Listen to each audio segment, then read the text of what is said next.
Hello everyone, this is GM Var Akobian with 1000 GM, and we're going to be doing the recap video for round number 7 of the exciting St. Louis GM Norm tournament. This is the second tournament we're organizing in St. Louis for the GM Norm event and IM Norm event. So total of 20 players competing and some very tough players. And the game that we have, the game we're going to start out with is the game between IM Williams against GM Harshit. Always very exciting to see the IMs who are eager to play against a GM who is there, to show the difference in a level. It's always interesting. E4 C5. We have a Sicilian defense, and we have the Najdorf variation. Knight G4, repeating. And now, if Black wants, he can repeat Knight G4 one more time. But Grandmaster is higher ranked, 60 points higher, so he wants to go. He wants to go for a win. Knight F3, 92, B5. Activating here, and now A4, trying to create some weaknesses. But of course, the B4 is going to be played. And we get this position, Knight C4. Another option that looks interesting is to play B6 to try to secure the B6 square for the bishop. F5, bishop B6. Yeah, perhaps this F5 is a little bit premature. Black can play the move Knight D7 first to control the B6 squared and then try to play F5, not allowing the bishop to get there. I think the position is about roughly equal here. But after F5, bishop here, what happens was Queen E8. If you play the move Queen D7, then Queen D2, and then nothing is moving. You can't develop any of your pieces. So here, bishop C7.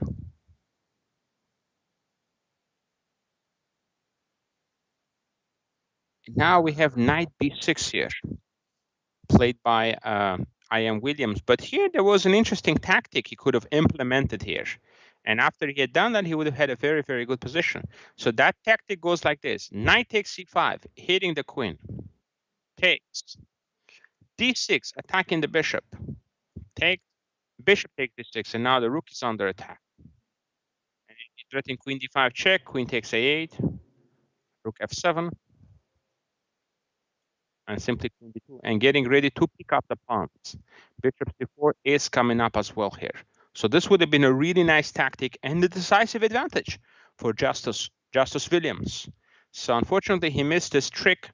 I mean, yeah, if you take D6, it's pretty much devastating. If you go Queen F6, then you're going to run into Knight C4 and nice advantage for white, big advantage.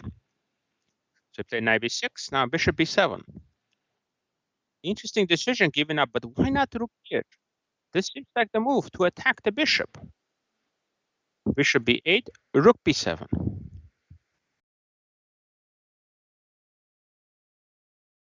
Rook takes.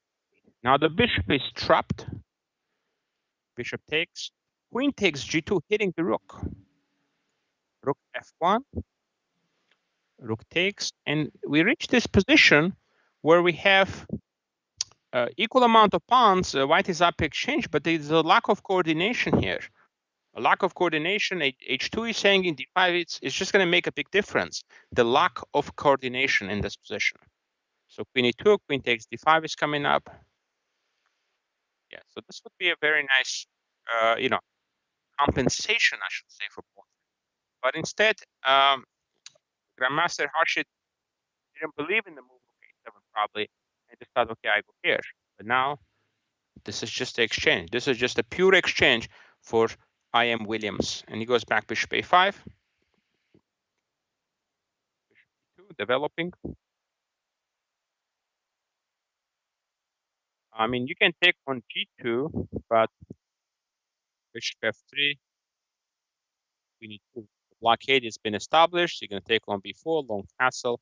There's just absolutely no compensation in this position for Black for the exchange. So he went 97, Queen D3. Another option here is simply to castle.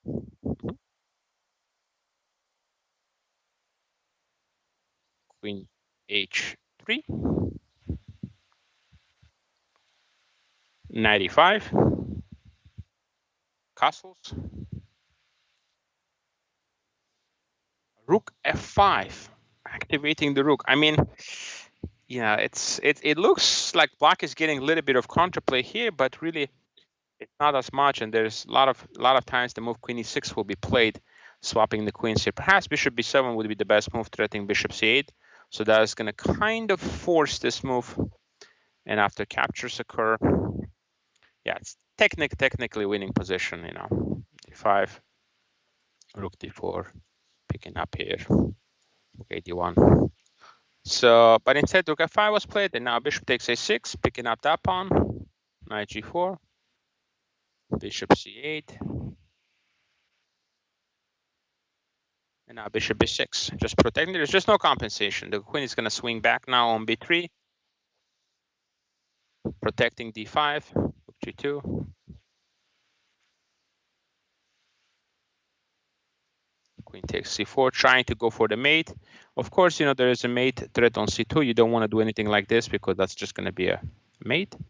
So defend, pick up another pawn. Couldn't even push because f2 is hanging. Bishop a6, trying to deflect the queen, but queen b3 just secures it. Check. G1. And white continues the attack. Yeah, I mean, you could also take, but this is just better, not even bothering with this. There are just no threats here. White king is super safe and solid, and there is not much to do here. So exciting game, well played game by white, and black didn't play as well in opening and got into a big trouble. And we have a, you know, a little bit of an upset here and a good win for Justice here. Let's move on to the game number 2 here from this matchup. In this game, we have I am Josiah Stearman facing the young Dimitar Mardov. Let's take a look. So it started off with c4, e5. C4, e5, we have the English defense. c4, e5, knight c3. Bishop e7, d4. e4, trying to get the control of the center. Bishop g4 comes in. It's a bit unusual. Queen a4. Not sure if this is theory, but looks like Josiah is playing very fast. It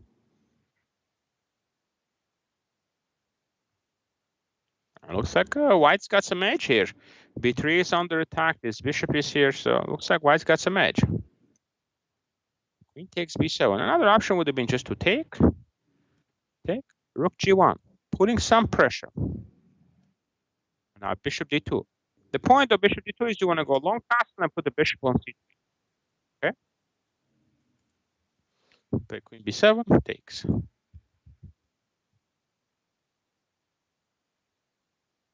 Bishop f6. Rook b1. White is up a pawn, but a little bit behind in development. Now, bishop e3 is the best move here. Bishop e3, if needed, queen can retreat back on d2 and slowly get the pieces out and castle. It's not so much so dangerous white's position because there are no knights that can jump in, for example, on e5, threaten knight f3 ideas and stuff. So I think after bishop e3, white is a little bit better, but black has some compensation, okay? So he played b3, bishop e6,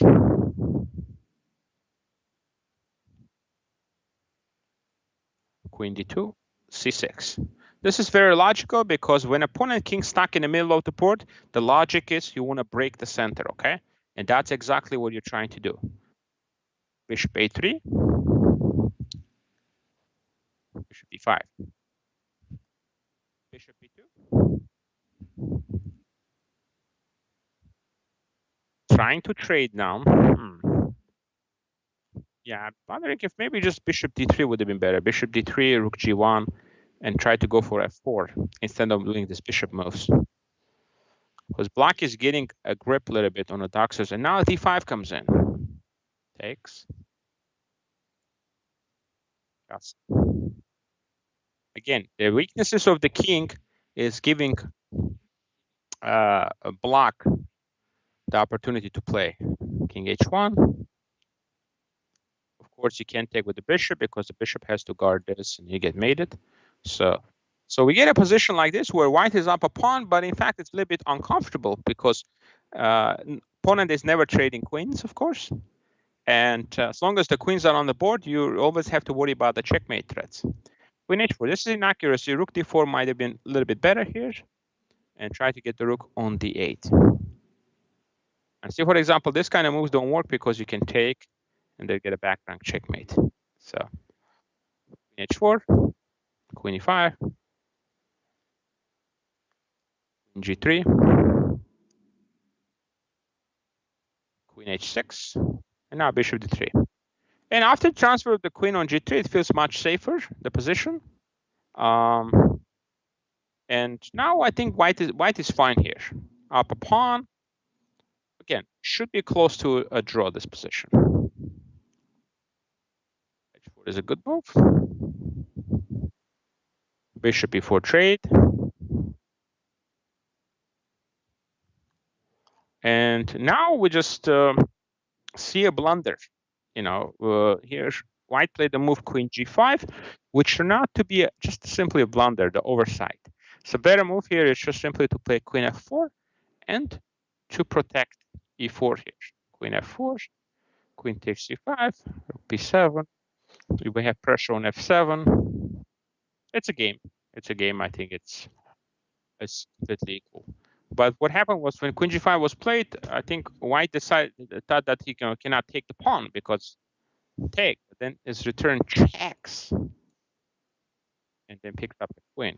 So it was really unpleasant blunder, which, from potentially the game ending in a draw with the normal play, it's just lost because the e4 pawn is very important. So just the oversight here by Josiah here. Now it's just very difficult because the king is weak. f6. Because now you cannot take the b1 because d8 is saying, but after f6, if you take the pawn, then b1 is saying check. And now, as this is typical, you get the queen on the best position and then swing the rook back, and now rook g4 is threatened. Check. f5. Okay, king h6 is probably a little bit better, but again, nobody want to calculate, usually this kind of stuff. But king h4 and runs out of checks, and checkmate is coming. So 5 is playable. Now rook b3, and suddenly it's not so simple. Okay, rook g3, king h2, perhaps just rook g3. I think there's nothing better than to play check and go for this position.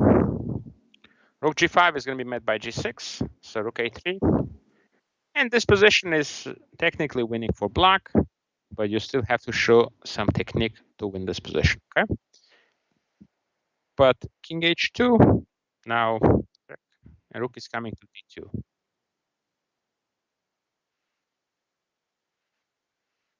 Yeah, now just picking up the pawn.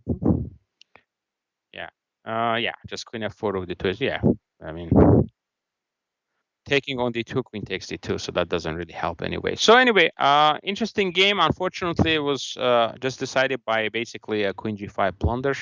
If, for example, queen f4 is played, I think this game is pretty much going to end in a draw here. So let's take a look at the next game. And here we have the game between young FM Tukstumur against FM Krechetov. Knight f3, knight f6, bishop b2. So black is playing the double fianchetto here. So I like the knight on c3 here. I'm a little bit surprised that Tukstumur put it on. This is better square because then you can go queen c2, rook a c1, rook f d1. Super solid position, okay? So I don't know about putting it on d2. Okay. I guess he wants to keep the diagonal for the bishop before. Rook fc8, takes, b5. Idea to try to get some a5, a4 here. This is what white is aiming here. But black says, you know what? I have my own agenda here. My agenda is to play e5. Queen b2. 98.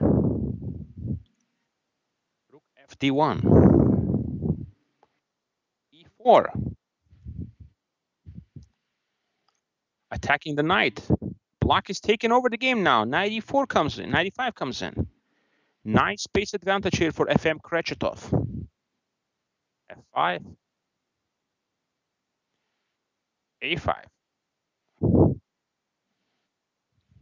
D8. Yeah, it looks great. It looks great, this position for black here. Knights are very active. Is definitely pressing here. The question is how to win this position. Yeah, if you're better, there's no question about you being better here. But the question is how to win this. G5. Takes only 5. Wow, that's a big decision to give up the bishop. Oftentimes, black plays G4 and even sometimes knight F3 is going to become a threat. So, but giving up this bishop, that means you're just completely handing over the initiative to the opponent. Bishop E5 would have been fine too here, to play bishop F5 and look for the F4 option, because you really need to play F4 here. If you want to win this game, you're going to need to play the move F4 at some point. Knight F7. Taking the knight. In a close positions, bishops are a little bit less effective, so that makes sense why Tuxtemur did that. Take, H6. But the question is here, if you could take the pawn, queen takes F5, rook D8, putting pressure, and then king H8. Play this position. The knight only one is terrible. Can I go to D3? Can I go to an F3? E4 is under attack as well. So, but it's just defended. Bishop F6. Yeah, you have rook G8 coming up. Yeah, this is a very nice advantage for black. Play the H6, take. Again, taking with the pawn makes more sense because you want to make sure the F4 square is covered. So you went here. Now queen H2. Now, actually, if you give white some time, he will play G3, knight G2, knight F4. And I think that's what happened at some point here. Again, still a huge advantage here. How did white win this game? Knight F4, bishop F7. King F7 would have been fine here. Just bring the king in. Rook D3 is, yeah. Rook C2. Ooh, now this E4 pawn is weak.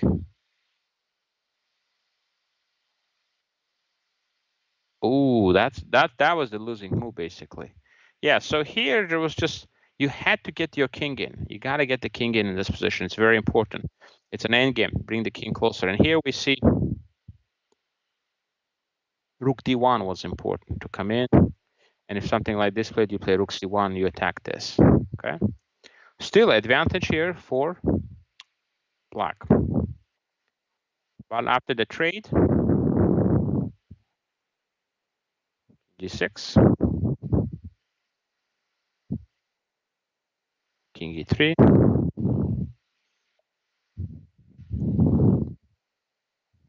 Yeah, now just slowly improving the position.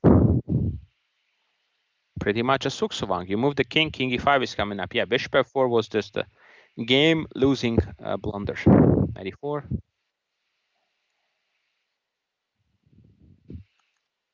Check and pick up on B8. All right. And now picking up on B6.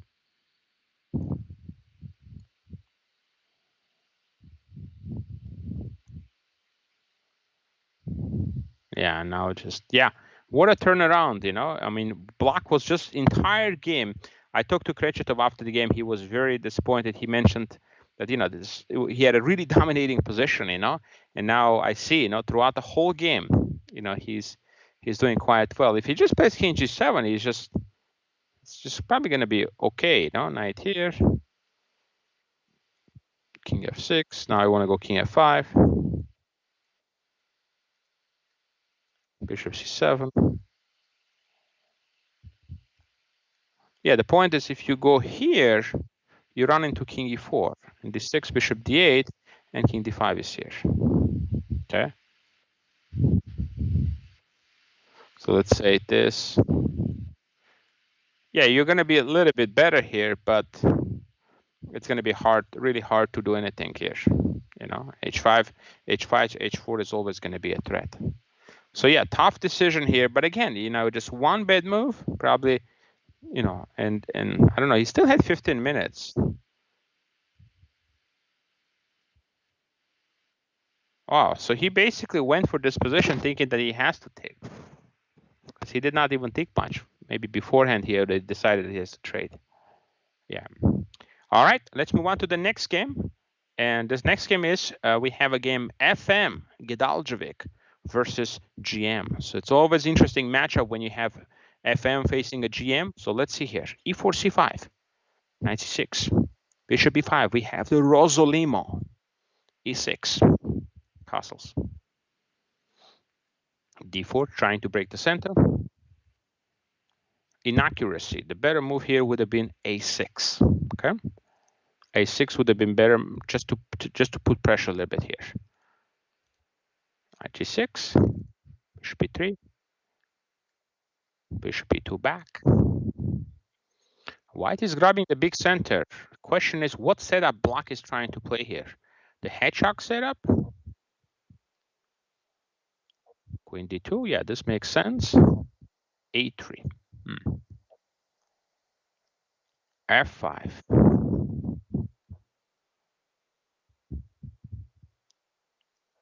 And now knight H4. This is an interesting attempt.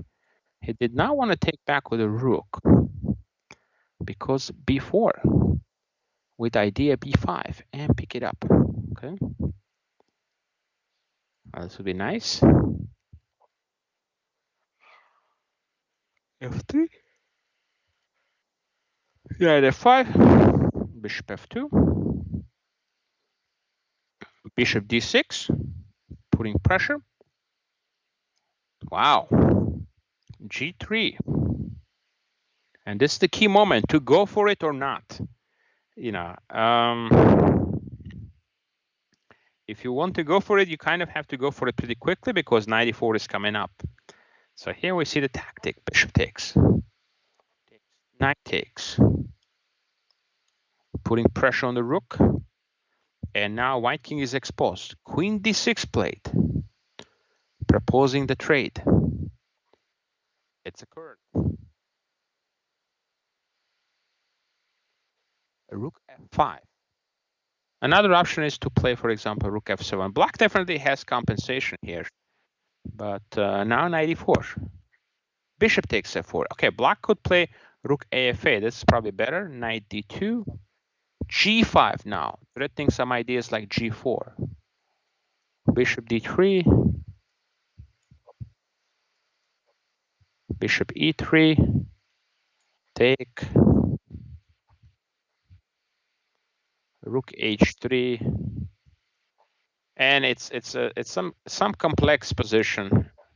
G4, Bishop D4, now threatening check. It ends in a draw. Well, as always, you know, you have super complicated line, which at the end it fizzles out to a draw. This is absolutely normal.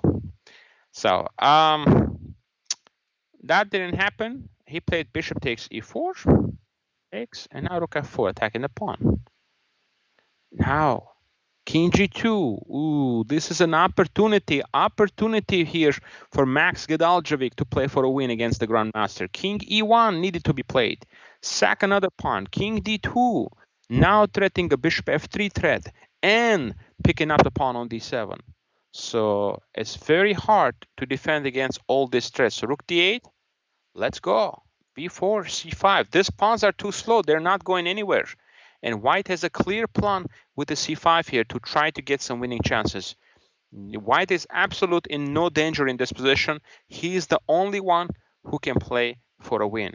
So this was an important moment. King E1 would have allowed Gedaljevic to play for a win. He played here, doubles up, and now it's just a repetition. I mean, going back you can, but it's hard to call this playing for a win, because Bishop C2, Bishop A4 is coming. So, you know, so he thought about it. Master Chandra thought about it. He spent some time, but At the end, he ended up just going for the repetition, which is understandable. Two bishops are very strong here. But again, instead of the move king g2, move 25, right here, if he plays king e1, it's an advantage. It's an advantage for white. Two bishops cannot be underestimated here. Would have been some chances for Gdalcevic. So the last game now of the round number 7 is we have GM Antipov. GM Antipov playing against IM Kalekstein. So let's take a look. E4, C5, knight F3, D6. So we have the very sharp dragon. This is a risky choice against a top seed 2600 opponent to play this. And we talk about this with Alex after the game. Yeah, he's like, yep, the opening didn't go as well. Perhaps he could have played A6, go for some knight off variation, but he wanted to play the dragon. So let's see here. Antipov goes for the most principled line. So here another option is just to take. If you don't want to play this move, you can play knight d4, bishop b6. Just queen a5, and you try to get a counterplay quickly before white starts attacking. Queen b1.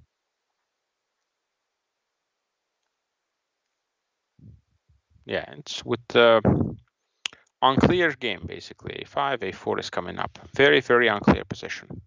But instead, we see the bishop d7 move, long castle, queen a5. So white plays all the prophylactic defending moves, and now he is getting ready to attack. H4. Knight b3 hitting the queen. Queen goes back to c7. Bishop d4. And now he's getting ready to play g4. By the way, another threat in this position is bishop takes f6. Let's say you play a move like a5, bishop f6. You take with the pawn, you're simply dropping the pawn, and the queens are getting swapped off. No good. If you go this way, knight d5 is super strong, and picking up on f6, destroying the pawn structure. So that's why bishop d4 is very clever. Bishop b6, have to control the d5 square. h5. a5 played. If you play with the knight, I think just knight, bishop g7. Yeah, bishop g7. Knight takes, queen h6 is very strong. King takes, g4. Knight is coming in. Queen is coming to h6. It's a very, very nice advantage for white. So he played a5, takes, bishop b3. Trying to go bishop h6 now. a4, you know, black should have continued with the plan of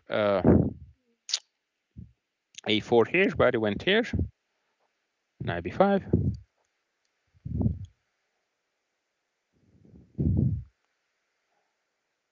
Knight c3.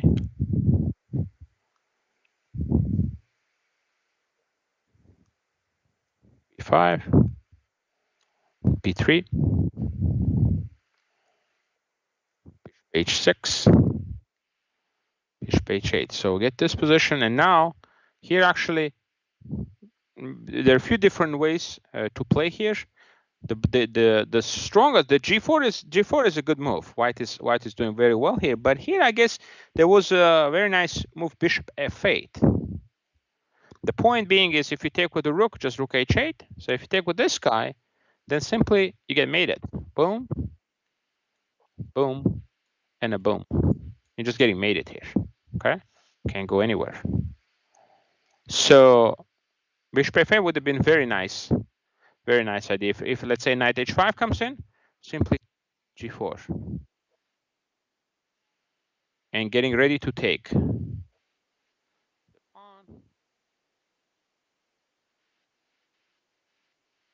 And it's just winning position here.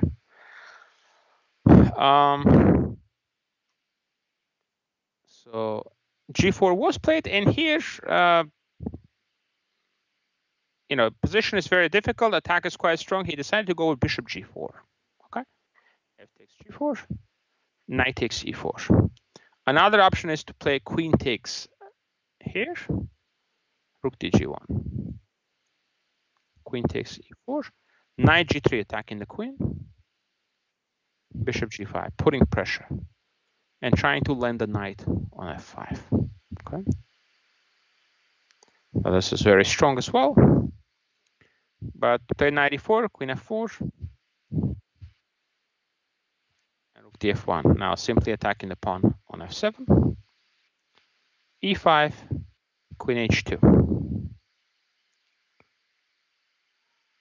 And now it takes, and now it's a very nice move, bishop g5. Bishop g7. Another line was bishop e5, then check. Now check, and would have led to the checkmate. Okay.